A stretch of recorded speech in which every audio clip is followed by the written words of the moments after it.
귀한 찬양 감사합니다. 오늘은 하나님이 우리에게 원하시는 것은 무엇인가 라고 하는 제목으로 우리 하나님 말씀을 나누도록 하겠습니다. 우리 옆 사람하고 한번 인사하겠습니다. 당신은 하나님의 백성입니다. 이렇게 한번 인사하겠습니다. 당신은 하나님의 백성입니다. 어제가 한글날이었죠. 그래서 내일은 이제 대체 공휴일인데 한글날의 의미를 좀 잘 못 살리는 것 같아서 제가 여러분 한글날에 대해서 조금 여러분하고 나누겠습니다. 세종대왕은 1420년에 집현전을 설립해서 학자들에게 3년 동안 연구하게 합니다. 세종대왕 자신도 부지런히 실험과 연구를 해서 마침내 훈민정음, 모든 백성에게 바른 소리를 지도하는 가르침, 바른 소리 표기법을 정리해서 1446년에 나라글로 반포합니다.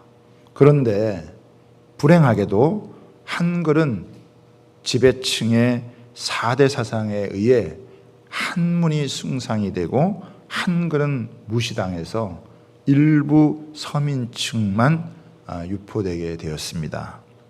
거의 400년간 빛을 보지 못하던 한글이 1880년 만주에서 활동하던 스코틀랜드 선교사 존 로스와 존 맥킨타이어가 몇 명의 조선 청년들을 만나서 성경을 한글로 번역하게 됩니다. 이응준, 백홍준, 이성하, 김진기, 서상윤 이런 청년들과 만나서 성경을 번역하다가 1882년 요한복음서, 쪽복음서를 출판하면서 조선 땅에 이 성경을 한글로 된 성경을 보급하게 되면서 한글은 이제 문화어로 자리를 잡게 됩니다.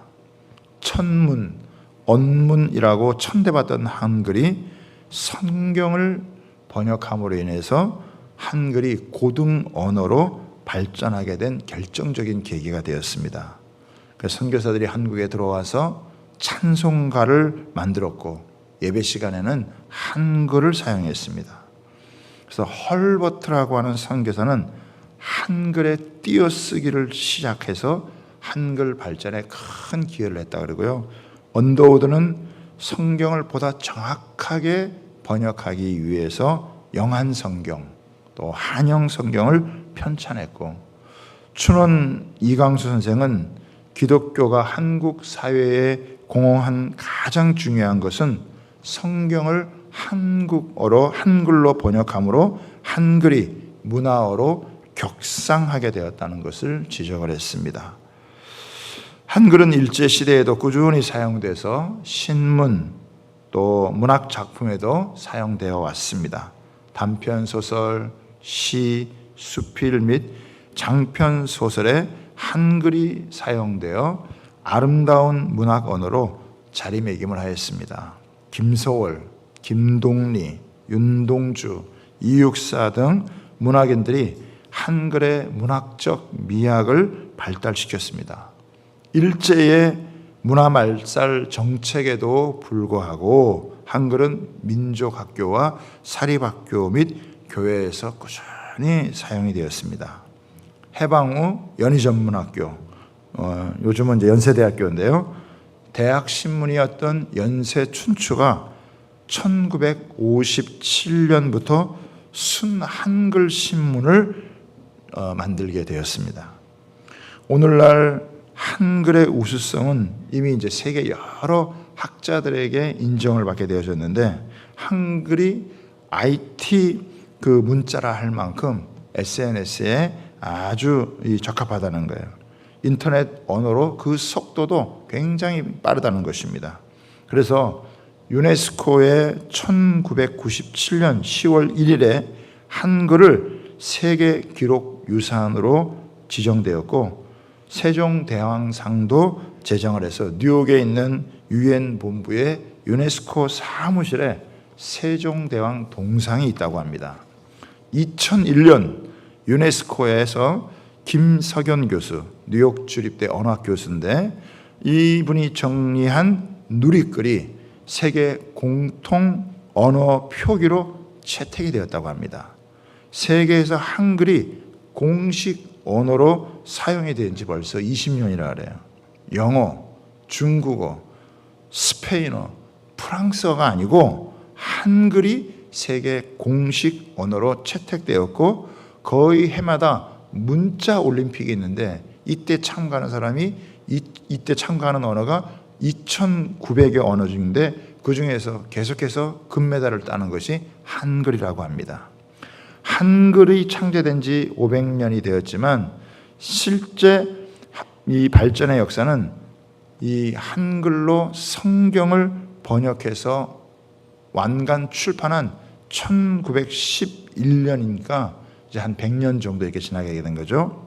그래서 현재 미국, 호주 그리고 여러 지금 기타 나라에서 한국어를 제2 외국어로 지정을 해놓고 많은 한국의 기업들이 아시아나 또 동부 유럽 국가에서 대규모 이 공장을 짓고 투자를 하면서 그 회사에 많은 사람들이 한글을 배우고 있다는 거예요. 컴퓨터에서 한글의 업무 능력도 한자나 일본어에 비해서 무려 7배나 빨라서 경제적인 효과가 크다라고 이야기를 하는 거예요. 한글의 고마움과 우수성을 기억하는 날이 되기를 바라는 마음으로 잠시 여러분하고 나눕니다. 오늘은 미가서 6장을 다루는데 이 6장은 하나님께서 이스라엘 백성들하고 야 우리가 한번 허심탄회하게 한번 이야기를 좀 하자라고 하는 이 내용입니다. 미가 시대의 실상을 돌아보면 지도자들은 백성들의 등가죽을 베껴 먹는 불법과 불의를 행하고 또 백성들은 하나님을 떠나서 산당신앙을 갖게 되어지는 참 좋지 못한 그런 안타까운 그런 그 시대였습니다. 그런데 오늘 여기 보니까 3절에 한번 보세요. 3절에 보면 뭐라고 나오느냐. 이르시기를 내 백성아 이렇게 나오죠. 또 5절에 보면 뭐라고 나옵니까? 내 백성아 이렇게 나오는 거예요.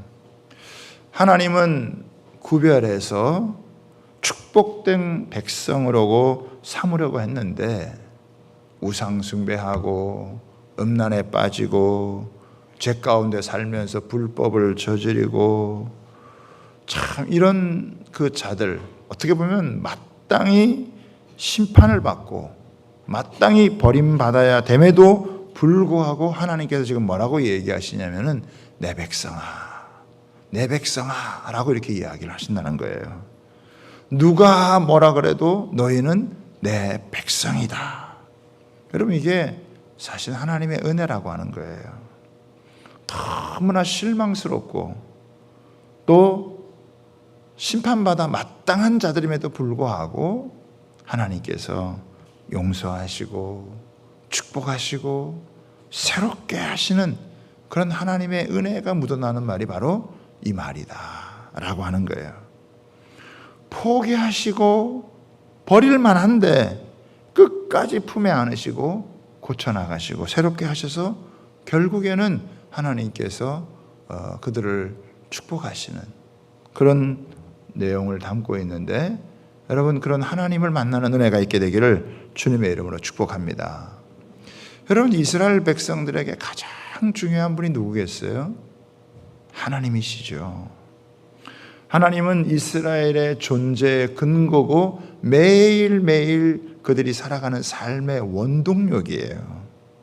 그런데 하나님께서 자기 권리를 다 주장하지 않으시고 늘 이해해 주시니까 어떻게 해요?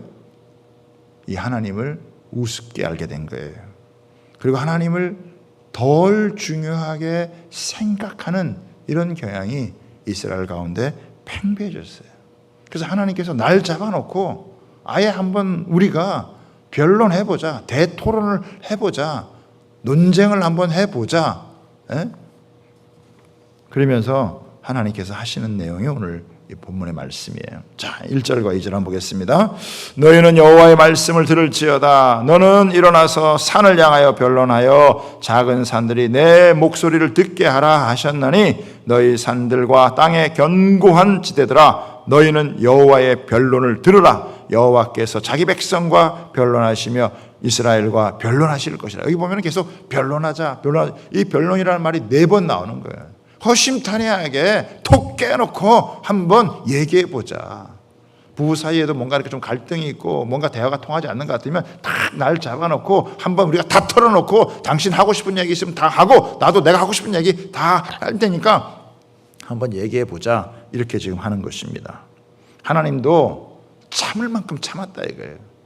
더 이상 아무 말하고 내버려 두는 것은 무관심한 것이고 결국 망하게 내버려 두는 것이니까 하나님께서 이제 이 변론을 요청을 하시는 거예요. 너희도 하고 싶은 얘기 있으면 다 해라. 나도 너희에게 할 말이 있다. 가면서 이야기를 하는 거예요. 그러면서 증인들을 동원하는데 그 증인들이 누구냐? 그 이스라엘에 있는 산들이에요.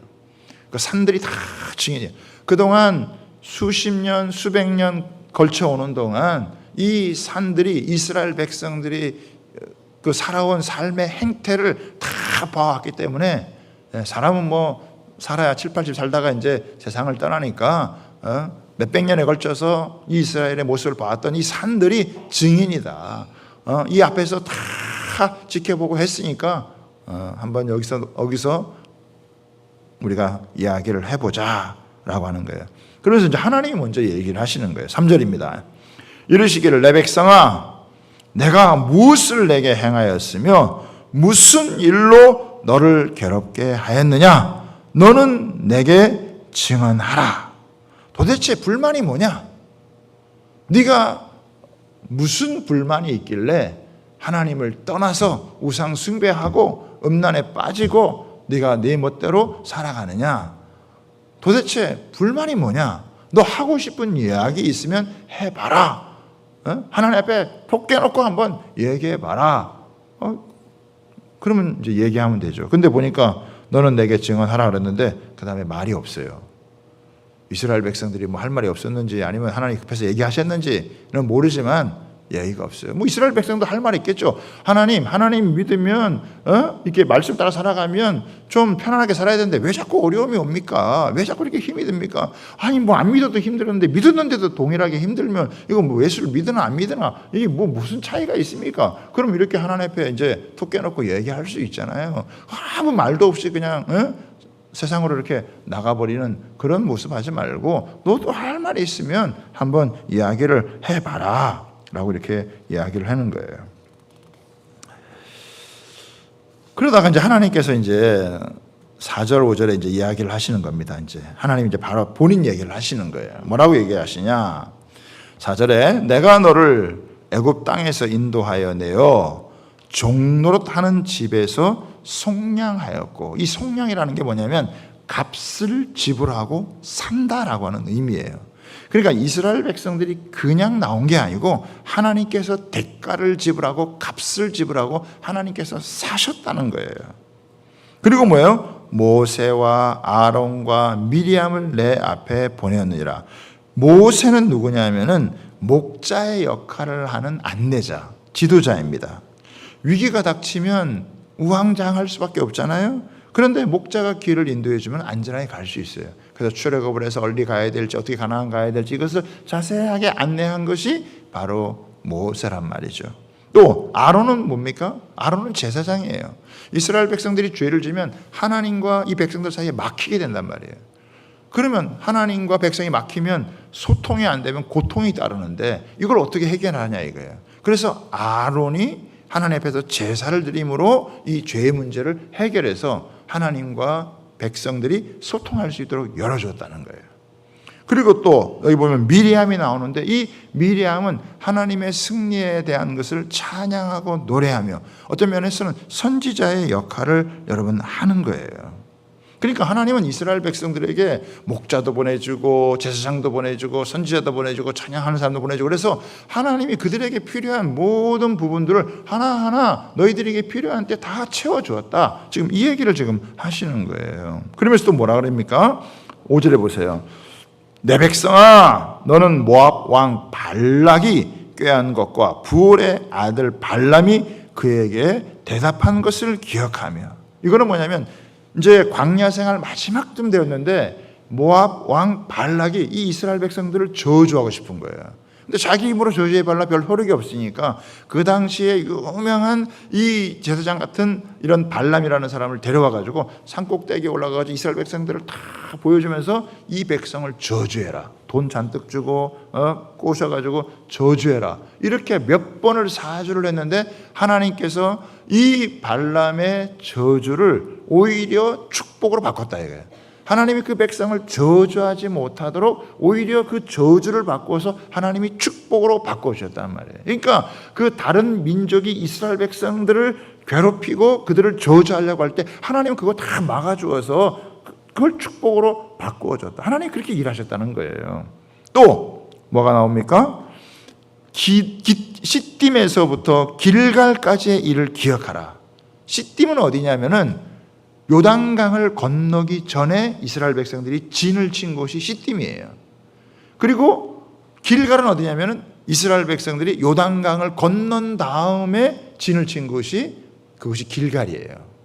그러니까 이스라엘 백성들이 이제 딱 와서 보니까 요단강인데 그 요단강에 뭐 물이 홍수가 져가지고 범람을 한다는 거예요. 그럼 이 길을 어떻게 건너겠어요? 뭐 다리를 놓겠어요? 뭐 어떤 방식으로 건너가겠어요? 건너갈 수 있는 방법이 없어요. 근데 하나님께서 제사장들에게 언약궤를 메고 발을 내디뎌라, 그러면서 그렇게 해서 건너갔단 말이에요. 그러니까 자기들의 힘과 능력으로는 도저히 건너갈 수 없는 그 땅인데 그 강을 건너가서 가나안 땅에 들어가서, 그러니까 곳곳마다 하나님께서 어떻게 해요? 그들을 돕고 하나님께서 그들에게 필요한 것들을 채우시고 그렇게 해서 가나안 땅에 들어가서 가나안 땅을 정복하고 가나안 땅에서 지금 살아가면서 몇 대를 지금 살아온 거라는 거예요. 물론 이스라엘 백성들 다 편한 건 아니죠. 때로는 광야에서의 환경이 열악하고 삶이 고달팠지만 그래도 하나님이 때때마다 다 하나님께서 필요를 채워주셔서 이스라엘 백성들이, 노예된 백성들이 가나안 땅을 차지하고 정말 놀랍게 살아가는 그 백성이 됐단 말이에요. 그러면 이제 가나안 땅에 들어와 가지고는 어떻게 살아야 되냐 이거예요. 그럼 무장 해제하고 자기들 살고 싶은 대로 막 살아야 되냐? 그게 아니라는 거예요. 하나님을 섬기고 자기들 과거에 자기들의 여기까지 오도록 인도해 오신 하나님의 은혜를 기억하며, 그리고 하나님이 기뻐하시는 삶, 하나님 우리에게 원하시는 삶, 그것이 무엇인지를 알고 계속 살아나가야 된단 말이에요. 왜? 가나안 땅도 여러분 안정돼서 땅을 얻어 살아가지만 여전히 우상 숭배하고 여전히 불법을 저지르고 악한 행실을 하는 사람들이 있기 때문에 그들하고는 좀 구별된 그런 삶을 너희가 살아야 된다라고 하는 것을 말씀하시면서 하나님 말씀 배우고 그 말씀을 실천하면서 살아라, 이렇게 이제 한 거예요. 그런데 이런 하나님의 뜻을 다 저버리고 이제는 하나님 잊어버리고 자기들의 정욕을 쫓아서 불법을 행하고 그냥 막 나가면서 살아가는 거예요. 사회 질서는 어지러워지고 국제적으로도 어려운데 국내적으로도 완전히 불법과 불의가 행해지고 하는 이런 삶이 지금 펼쳐지고 있는 거란 말이에요. 그러면서도 이 사람들이 또 어떻게 여러분 그 신앙생활을 지금 생각하냐, 오해를 하느냐 보면은, 자, 오늘 이제 읽은 6절을 한번 보겠습니다.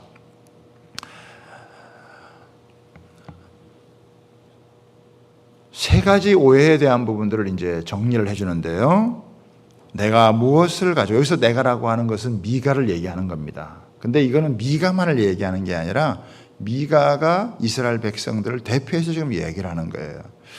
내가 무엇을 가지고 여호와 앞에 나아가며 높으신 하나님께 경배할까?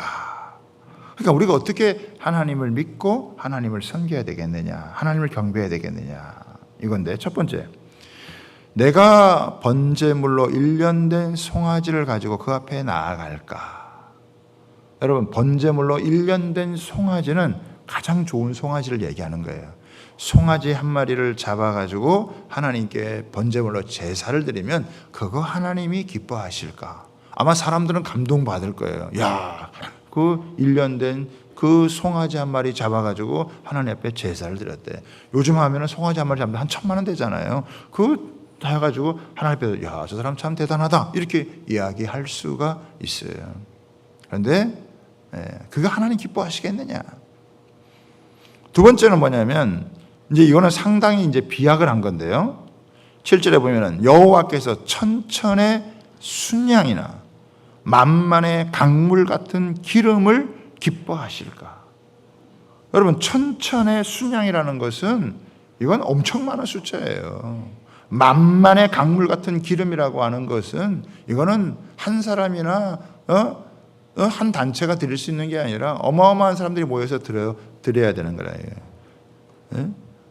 이런 것을 드려야 하나님이 기뻐하실까? 세 번째는 뭡니까? 내 허물을 위하여 내 맏아들을, 내 영혼의 죄로 말미암아 내 몸에 열매를 드릴까? 여기 내 몸의 열매라는 게 뭡니까? 자식이에요. 자식을 하나님께 바치면 되냐?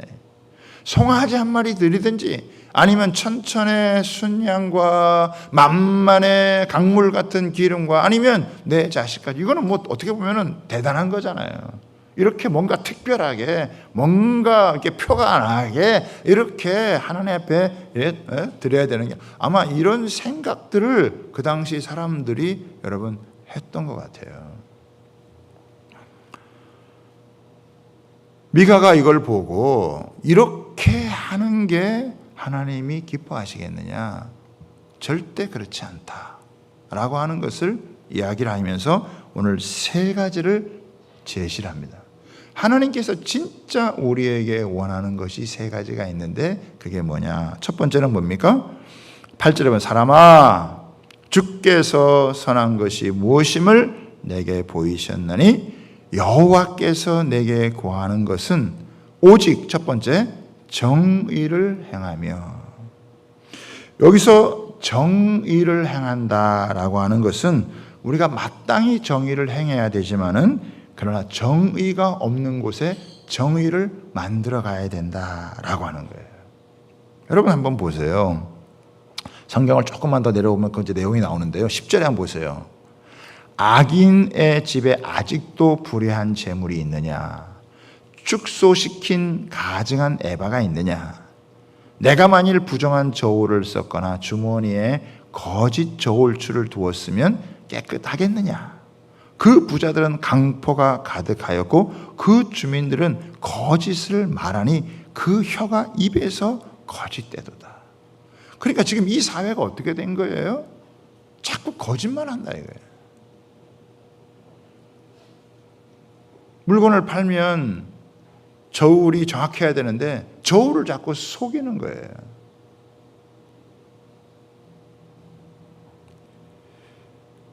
부정한 저울. 그래서 부정한 저울로 다시 말하면 사람들을 속여가지고 돈을 벌고 그 사람을 착취한다 이거예요. 사람들이 자꾸 이렇게 거짓을 말하는 이런 일들이 벌어진다는 거예요. 근데 여기서 말하는 이 정의는요, 제일 먼저는 어떤 면에서는 재판에서 공정한 판결을 의미해요. 정의가 행해진다라고 할 때 제일 중요한 게 사법정의가 이루어져야 된다. 법이 법치주의가 돼서 법을 따라서 법에 따라서 해야 되는데 이게 아니라 이거예요. 그럼 어떻게 해요? 억울한 사람이 생기게 되고 그 속에서 고통받는 사람들이 반드시 생기게 된다라고 하는 거예요. 또 일상생활에서 나타나는 행동에서, 말에서, 생각과 사상에서 정의롭고 진실해야 되고 정직해야 된다.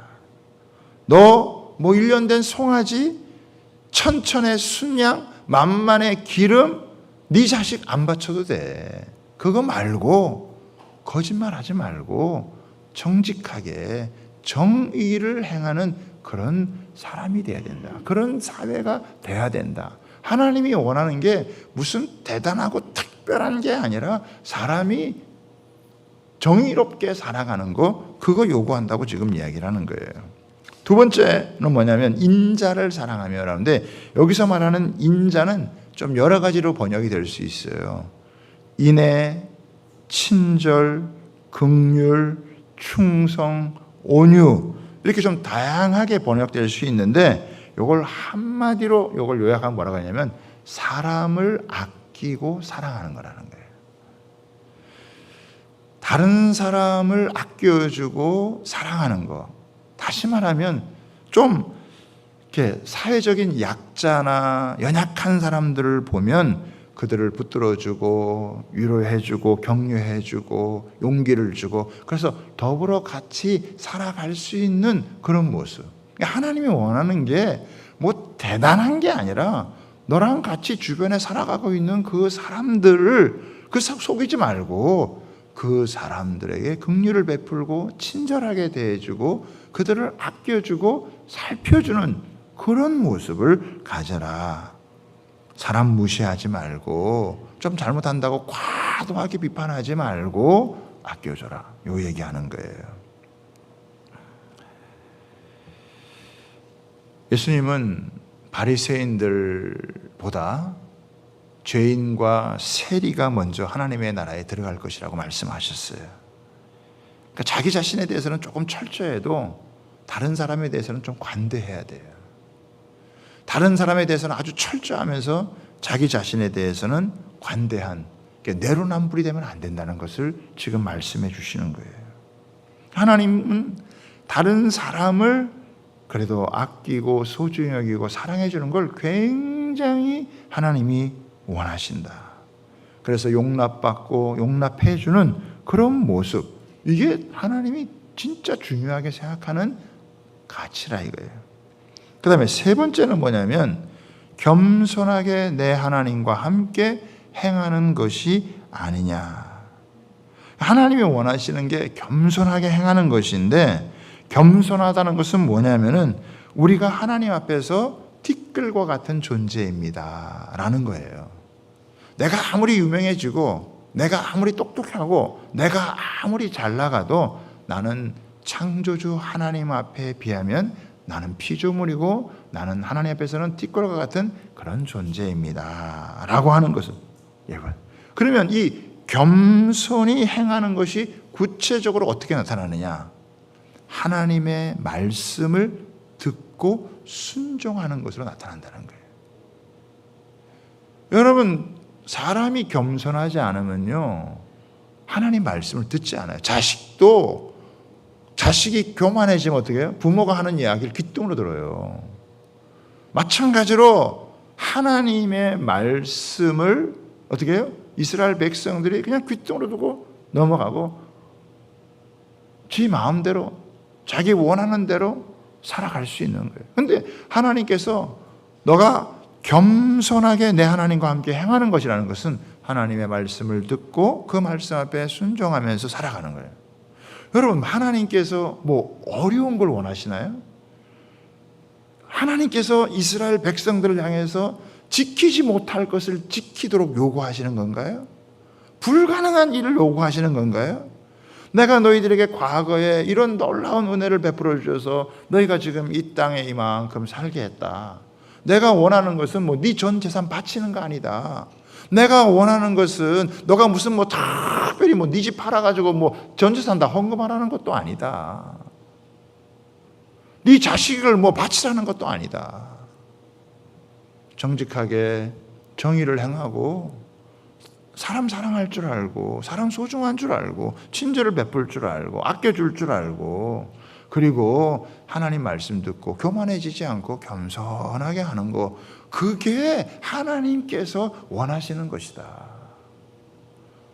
여러분, 하나님께서 뭐 무리한 걸 요구하시는 건가요? 이스라엘 백성들에게 하나님의 백성이라고 해가지고 무슨 특별하게 무슨 여러분 어려운 걸 원하시는 건가요? 그게 아니라 이거예요.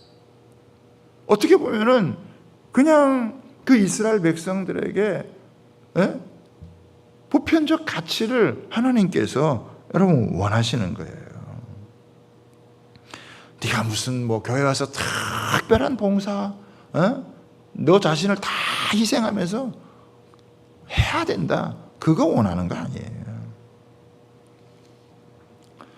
신비한 상상력을 동원하는 대신, 남들의 이상한 소리에 귀를 기울이는 대신, 특별한 뭔가의 그 책임을 추구하는 이 체험을 추구하는 대신 겸손히 하나님의 말씀을 듣고 순종하는 것.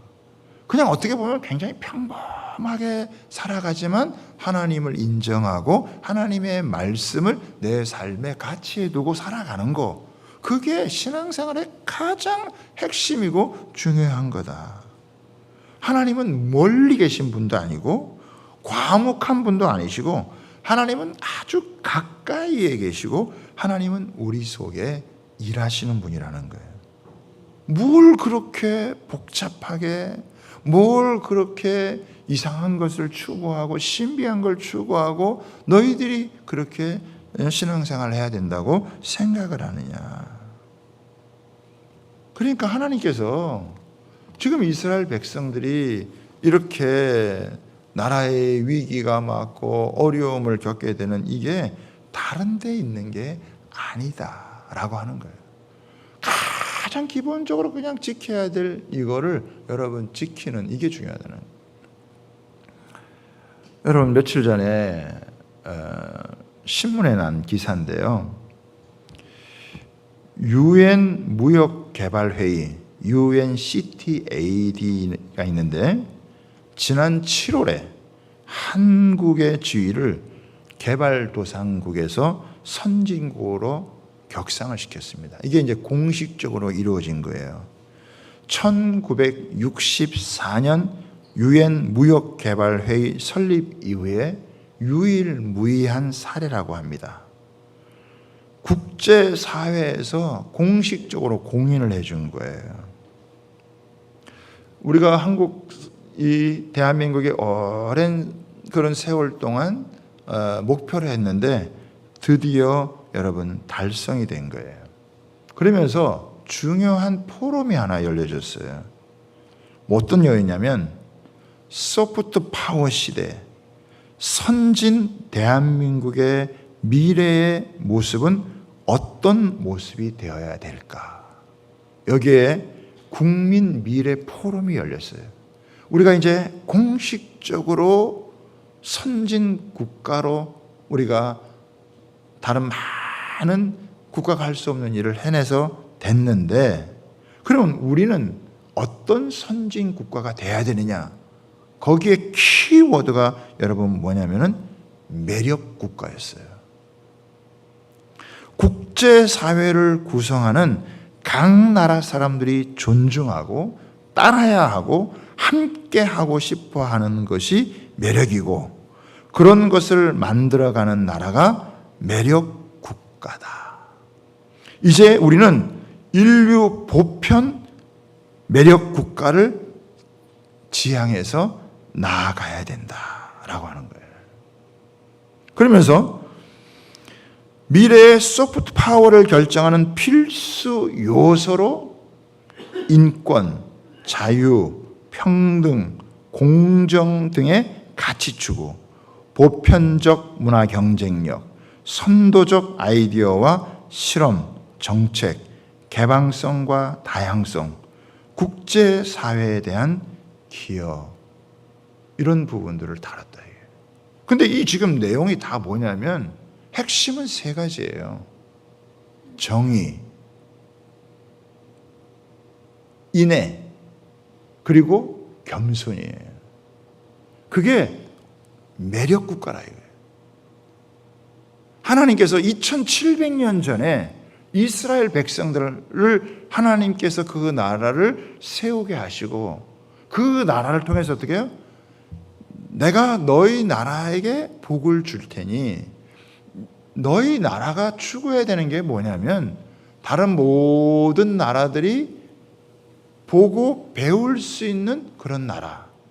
그게 뭘 특별한 건물을 세우고 무슨 특별한 일을 해서가 아니라 하나님을 섬기고 살아가는 사람들이 가만히 보니까 사람들이 참 정직하고 정의롭고 사람에 대한 따뜻한 마음이 있고, 그래서 인권이 있고, 잘못된 인권 말고요, 약자에 대한 배려하고 보호해 줄 수 있고 그들을 도와줄 수 있는 그런 배려의 마음이 있는 그런 인자를 사랑하는 마음.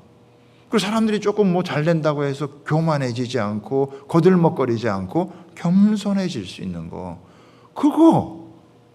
이게요, 오늘 우리가 이 21세기를 살아가는 우리가 온 인류에게 보편적으로 추구해야 될 가치라 이거예요.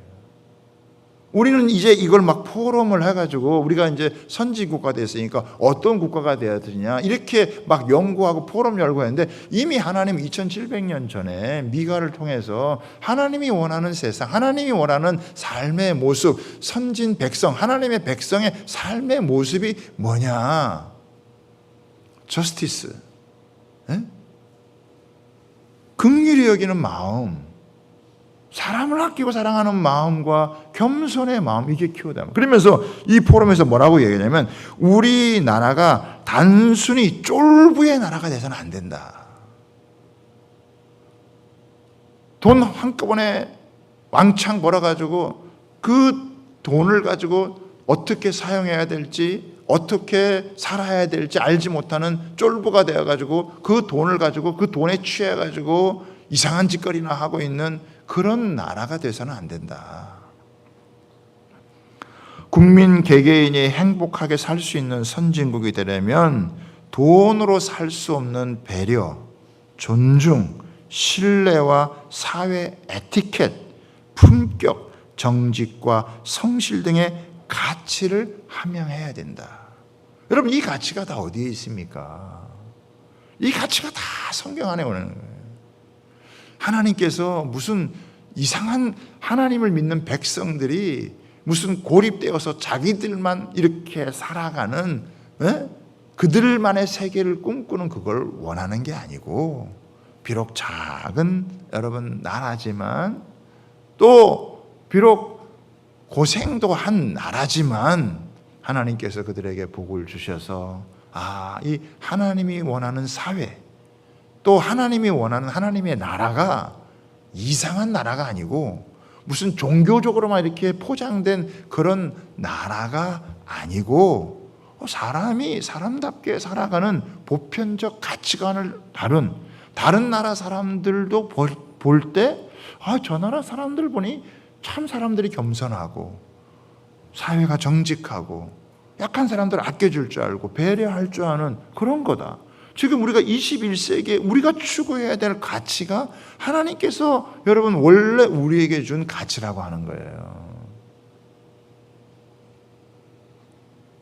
여러분, 지금도 하나님이요, 우리 교회가 어렵다 하지만요, 만약에 우리가 이런 보편적 가치를 우리가 잘 소화해내서 살아간다면 하나님께서 우리 교회가 이 사회의 빛이 되어지고 세상의 소금이 되어지고 다른 많은 여러분 나라들에게 하나님께서 뭔가 모델이 될 수 있는 그런 나라, 뭔가 좀 매력적인 국가, 매력적인 그리스도인, 매력적인 그런 하나님의 교회, 그걸 통해서 세상 가운데 하나님께서 이거를 전하고 싶은 게 아니겠냐는 거예요.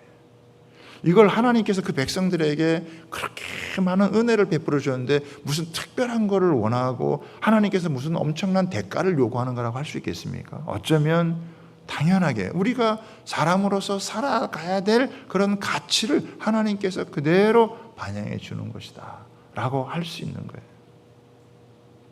지금 하나님께서요, 우리나라 정치와 상관없이 우리나라를 굉장히 세계적으로 격상을 시켜 주었어요. 여러분 뭐 잘 아시겠지만 넷플릭스에도 오징어 게임 같은 하나만 가지고도 전 세계를 이렇게 여러분 제패하는 거에 대해서 이게 어마어마한 여러분 일이거든요. 한국 사회를, 한국이라는 대한민국이라는 나라를 이렇게 하나님께서 격상을 시켜준 거예요. 그런데 우리가 오징어 게임 같은 걸 보면 조금 안타까운 내용이 있죠. 거기에 등장하는 기독교인들 그 묘사한 걸 보면 사실 너무 극단적이고 좀 가슴 아픈 안타까운 그런 내용이 있어요. 그렇지만 저는 한편으로는 우리가 그런 걸 보면서 우리가 경각심을 가져야 된다.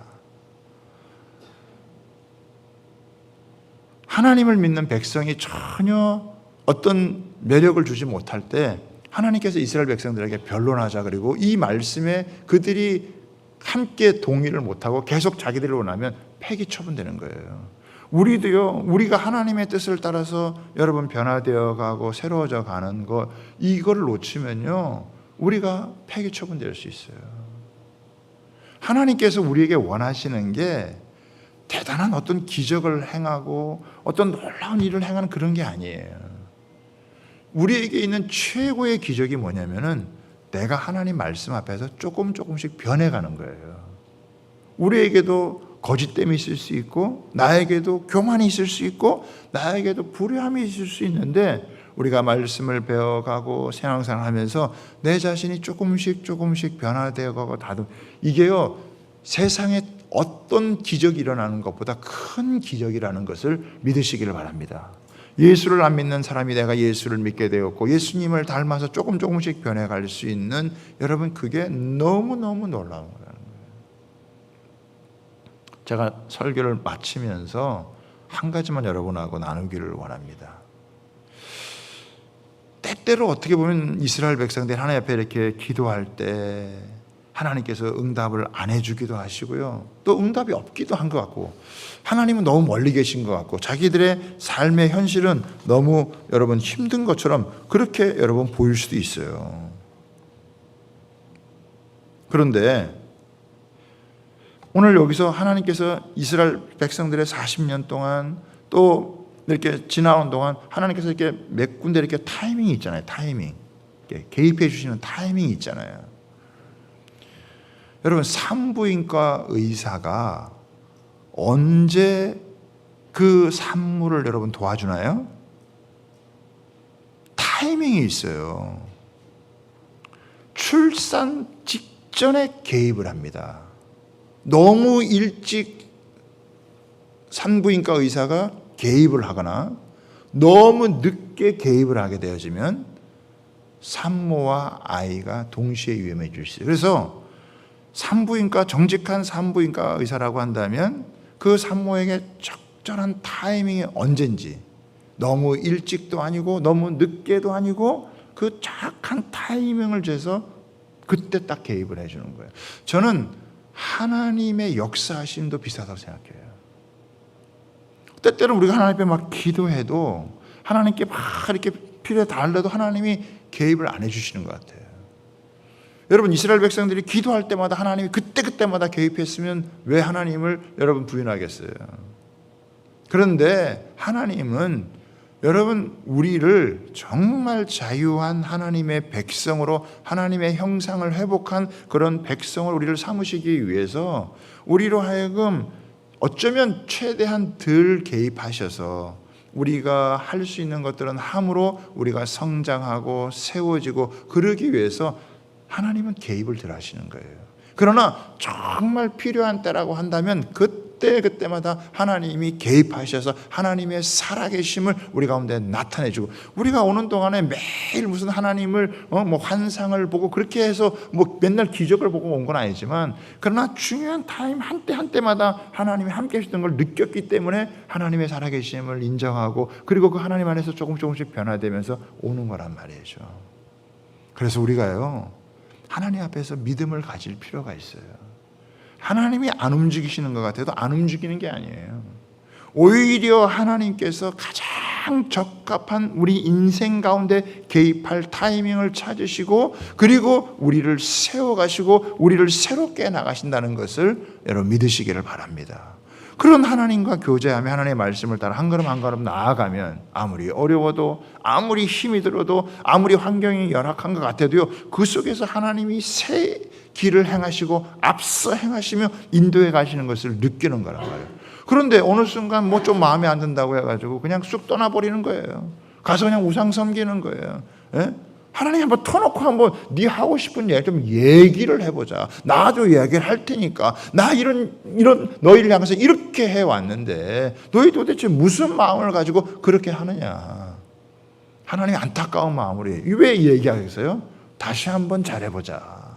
다시 한번 우리가 너와 내가 하나 돼서 함께 이 하나님 나라를 꿈꾸면서 나도 너가 없으면 안 돼. 너도 나 없으면 안 돼. 그러면서 하나님이 하나님의 나라를 꿈을 함께 꾸어가면서 이걸 해보자고 하는 거예요. 그리고 21세기 이 시대에 저와 여러분을 불러주신 줄 여러분 믿습니다. 하나님이 진짜 우리에게 원하시는 이것이 무슨 대단하고 특별하고 그런 것이 아닌 게 아니라 정말 모든 인류가 추구할 만한 보편적인 가치를 우리의 가치로 삼고 우리가 이곳에서 변화되어 우리가 함께 세워져 나가기를 바라는 그런 하나님의 뜻이 있다는 것을 꼭 기억하고 나갈 수 있는 저와 여러분 되시기를 주님의 이름으로 부탁합니다.